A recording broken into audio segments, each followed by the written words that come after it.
We get some polarizing rumors of the Galaxy S10 that might make you lose some interest. Qualcomm is hard at work to bring us an even faster wire and wireless charging next year. And if you are on Verizon and wanted the Razer Phone 2, it seems that this just got fixed. I'm Jaime Rivera, and how about if we just skip all the bad jokes and just celebrate the fact that it's Friday? This is Pocketnow Daily.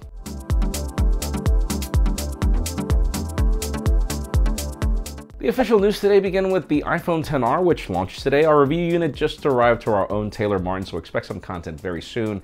But the interesting part was that, well, it didn't make anybody go crazy. Tim Cook was in Milan, he was there for the launch of the store, and there were no lines, even though Ming-Chi Kuo predicted this was going to be the phone that would sell the best for Apple.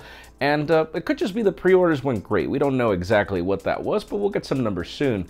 Funnier is that there are no cases for this phone, like Apple cases for the iPhone XR, there aren't. You have to buy third parties, so that's weird. Now let's talk about the OnePlus 6T as we're just days away from the event. Do not forget to register for the live stream as it's going to be awesome. It's happening on Monday. And well, there are some rumors on the price tags. It seems that at least in the UK, it's going to start at $499, which a lot of people were speculating that it was going to get more expensive, but apparently it's going to be $499 for the entry level, $529 and then $579. So if this is true, I assume that the prices are going to be or the same or nearly the same. Whatever the case may be, we do expect a minor bump, at least 50 bucks, so don't go crazy over that rumor.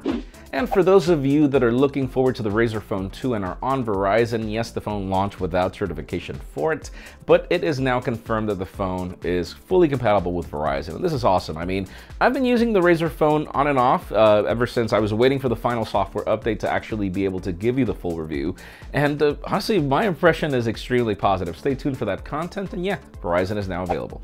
Now let's talk about Qualcomm, as the company definitely innovates in a lot of the stuff that we care about, like charging and wireless charging. Apparently the company is working really hard on bringing us a faster version of this for next year, so we're hearing that it's going to make a jump from 18 watts to 32 watts when it comes to the wiring.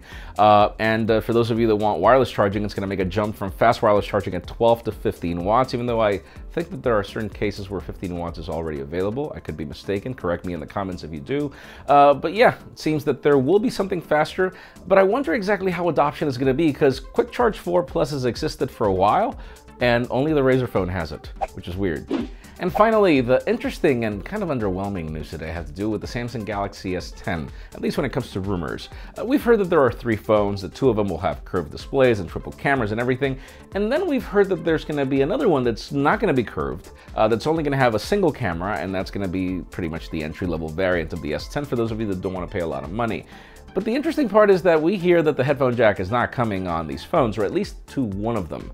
And this is interesting. I mean, I love the approach from Huawei where you've got the Mate 20 and the Mate 20 Pro, and you've got the Mate 20X, and you can choose what features you want and the headphone jack. I wish you had the ability to have all 3 phones with it. I mean, I don't know why not. But let us know in the comments. I mean, what do you think? Does this disappoint you? I mean, Samsung has pretty much thrown so many criticisms at Apple for killing the headphone jack, and now they're doing it? Like, really?